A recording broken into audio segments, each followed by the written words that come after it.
গত 5 দিন একটানা বৃষ্টি হয়েছে, নিম্নচাপের বৃষ্টি। জ্যৈষ্ঠ মাসে এমন ঝড় জল অনেক দিন হয় না। তবে গত রাত থেকে একটু থেমেছে। বৃষ্টি থামার আনন্দে ব্যাঙ আর তাদের ছেলেপুলেরা ভয়ঙ্কর আনন্দে সুর তার লয় মিলিয়ে একসঙ্গে সবাই গাইতে লেগেছে। ভজন এই 5 দিন ভিক্ষায় বেরোতে পারেনি। ঝড় জলে বেরোনোর উপায়ও ছিল না। মাঠে ঘাটে পথে জল জমে গেছে। অনেকের মাটির ঘর ভেঙে পড়েছে।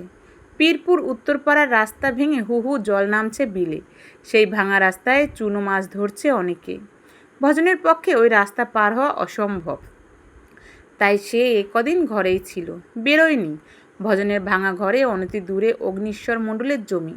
জমির আলে একটি কাঁঠাল গাছ। অনেক কাঁঠাল পেকে আছে সেই গাছে। অগ্নিশ্বর মণ্ডল সকালে ভজনের কুটিরে অত্যন্ত উত্তেজিত হয়ে হাজির। অভিযোগ, ভজন নাকি তার কাছ থেকে পাকা কাঁঠাল চুরি করে এনেছে। ঘর থেকে পাকা কাঁঠালের গন্ধ আসছে। অগ্নিশ্বর মণ্ডল লোকটি ভালো না, বদ না, বদ বলাও যাবে না, তার থেকেও খারাপ। ওনার বড় ছেলে দিব্যেন্দু উন্মাদ। মদ খেয়ে খেয়ে মাথায় একটা দোষ হয়ে গেছে। ছোট ছেলে গাঁজাখোর চোরটা, গঞ্জে মাঝে মাঝে ডাকাতি করে। অগ্নিশ্বর লোকটি নিজেও সন্ডা আর কিপটে টাইপের। সে উন্মাদের মতো চিৎকার করছে। হাতে গরু পেটানো লাঠি নিয়ে এসেছে, প্রয়োজনে ধুলাই দেবে। তার হাঁটু পর্যন্ত কাদা। ভজন বেজার মুখে দাঁড়িয়ে আছে কুটিরের বাইরে, ভেজা আলপথে। সে কিছু বলছে না, চুপ করে আছে। তার পরনের ছেঁড়া নোংরা বস্ত্রটিও ভেজা। চিৎকার চেঁচামেচি শুনে গ্রাম থেকে কয়েকজন ছুটে এলো। এসে জিজ্ঞাসা করলো, কি হয়েছে? অগ্নিশ্বর এদের সবাইকে চেনে, তবে কাউকেই মানে না। গ্রামবাসী যখন জানতে চাইল কি হয়েছে, তখন অগ্নিশ্বর কিছুই বলল না। শুধু বারবার চোখ পাকিয়ে উচ্চস্বরে বলতে লাগলো, ভজা আমার গাছ থেকে কেন কাঁঠাল চুরি করলো? বিচার চাই। সবাই এবার ভজনকে জিজ্ঞাসা করলো। ভজন কাউকে কিছু বলতে পারল না। সে কেমন ভয় পেয়ে গেছে, অবাক হয়ে তাকিয়ে আছে। ভজনের পেট থেকে কথা বের করতে না পেরে সবাই সিদ্ধান্ত নিল ঘরে ঢুকে দেখবে। সেই মতো তারা একসঙ্গে ভাঙা কুটিরে প্রবেশ করলো। একদিনের বৃষ্টিতে জল পড়ে পড়ে ভাঙা ঘরখানি ভিজে একেবারে কাদাময় হয়ে আছে। যেখানে পা পড়ছে সেখানেই পুঁতে যাচ্ছে। ঘরে ঢুকেই বোঝা গেল আশেপাশে কোথাও পাকা কাঁঠাল আছে, কারণ খুব সুন্দর গন্ধ ছাড়ছে। দু একটা বড় ঢেউ মাছিও উড়ে বেড়াচ্ছে। আর একটু আগেই তারা অবাক হয়ে দেখল ইন্দু বৈষ্ণবী চোখ বুজে হা করে ভিজে বিছানায় শুয়ে, তার মুখে ছোট্ট একটি কাঁঠালের কুয়া। বৈষ্ণবীকে এরা সবাই চেনে, তাই উদ্গ্রীব হয়ে মুখের কাছে গিয়ে দেখল বৈষ্ণবী আর বেঁচে নেই।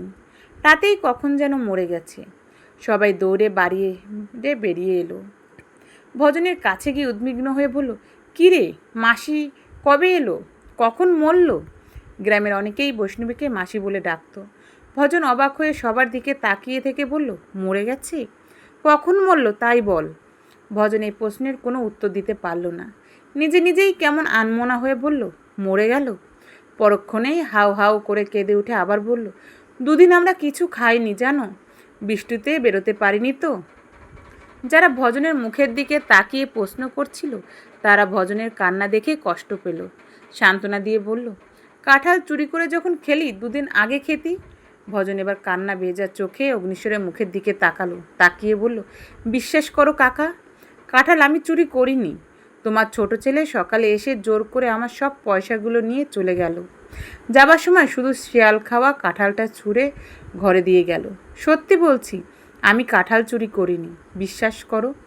দুপুরের দিকে যখন গ্রামবাসী বৈষ্ণবীর দেহ ঘর থেকে বের করে নিয়ে চলে যাচ্ছিল, তখন ভজন কাঁদতে কাঁদতে ভেজা চোখে বৈষ্ণবীর দুই গালে হাত বোলাতে বোলাতে বলল, তুমি আমার কথা বিশ্বাস করো মাসি, সত্যি বলছি, আমি চোর না মাসি, আমি চোর না, আমি কাঁঠাল চুরি করিনি, আমি চোর না মাসি।